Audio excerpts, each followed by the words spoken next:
Arthur Schopenhauer was a German 19th century philosopher who deserves to be remembered today for the insights contained in his great work, The World as Will and Representation.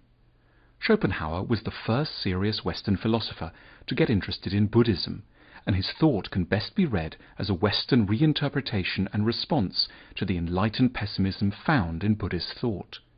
In my 17th year, he wrote in an autobiographical text, I was gripped by the misery of life, as the Buddha had been in his youth, when he saw sickness, old age, pain and death everywhere.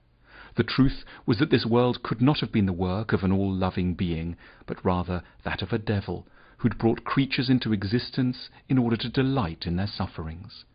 And like the Buddha, it was Schopenhauer's goal to dissect and then come up with a solution to this suffering. It's simply the fault of universities that Schopenhauer has always been taught in such a dry academic way that it has stopped him from being widely known, read and followed. And yet in truth, this is a man who, no less than the Buddha, deserves disciples, schools, artworks and monasteries to put his ideas into practice. It's not too late. Schopenhauer's philosophy starts by giving a name to a primary force within us, which he says is more powerful than anything else, our reason, logic or moral sense, and which Schopenhauer terms the will to life, in German the Wille zum Leben. The will to life is a constant force which makes us thrust ourselves forward, cling to existence and look always to our own advantage. It's blind, dumb and very insistent. What the will to life makes us focus on most of all is sex. From adolescence onwards, this will thrums within us, turns our heads constantly to erotic scenarios and makes us do very weird things, the most weird of which is fall in love all the time. Schopenhauer was very respectful of love, as one might be towards a hurricane or a tiger. He deeply resented the disruption caused to intelligent people by infatuations, or what we'd call crushes, but he refused to conceive of these as either disproportionate or accidental. In his eyes, love is connected to the most important underlying project of the will to life, and hence of all of our lives, having children. Why all this noise and fuss about love, he asked? Why all the urgency, uproar, anguish and exertion? Because the ultimate aim of all love affairs is actually more important than all other aims in anyone's life, and therefore it's quite worthy of the profound seriousness with which everyone pursues it. The romantic dominates life because, Schopenhauer wrote, what is decided by it is nothing less than the composition of the next generation, the existence and special constitution of the human race in times to come. Of course, we rarely think of future children when we're asking someone out on a date, but in Schopenhauer's view, this is simply because the intellect remains much excluded from the real resolutions and secret decisions of its own will. Why should such deception be necessary? Because for Schopenhauer, we would never reliably to reproduce unless we had first, quite literally, lost our minds. This was a man deeply opposed to the boredom, routine, expense, and sheer sacrifice of having children.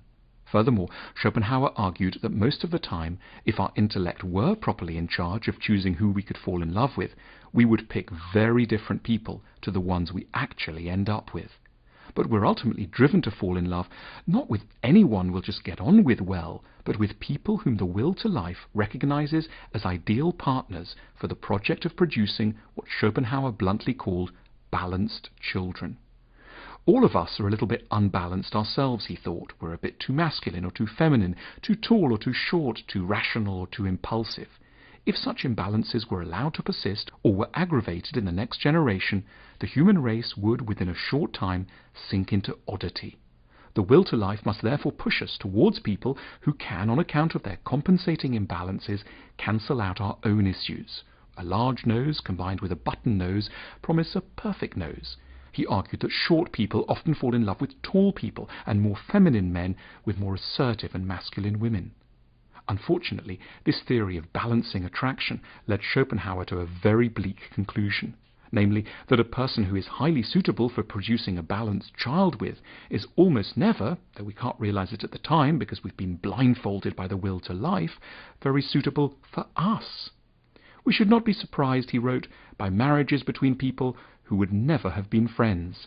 Love casts itself on people who, apart from sex, would be hateful, contemptible, and even abhorrent to us. The will to life's ability to further its own ends rather than our happiness may, Schopenhauer implied, be sensed with particular clarity in that rather scary, lonely moment just after orgasm. He wrote, "Directly after copulation, the devil's laughter is heard." Watching the human spectacle, Schopenhauer felt deeply sorry for us. We're all just like animals, except because of our greater self-awareness, far more unhappy than animals. There are some poignant passages where Schopenhauer discusses the lives of different animals, but he dwells especially on the mole, a stunted monstrosity, his words, that dwells in damp, narrow corridors, rarely sees the light of day, and whose offspring look like gelatinous worms, but which still does everything in its power to survive and perpetuate itself. We're just like moles and just as pitiful. We are driven frantically to push ourselves forward. We want to get good jobs to impress prospective partners. We wander endlessly about finding the one and are eventually briefly seduced by someone just long enough to produce a child and then have to spend the next 40 years in misery with them to atone for our errors. Schopenhauer was always beautifully and comically gloomy about human nature. There is only one inborn error, he wrote, and that's the notion that we exist in order to be happy. So long as we persist in this inborn error, the world will seem to us full of contradictions, for at every step, in great things and small, we are bound to experience that the world and life are certainly not arranged for the purpose of being happy. That's why the faces of almost all elderly people are deeply etched with disappointment. Schopenhauer offers two solutions to deal with the problems of existence. The first solution is intended for rather rare individuals that he called sages. Sages are able, by heroic efforts, to rise above the demands of the will to life. They see the natural drives within themselves towards selfishness, sex, and vanity, and override them. They overcome their desires, live alone, often away from big cities, never marry, and can quell their appetites for fame and status.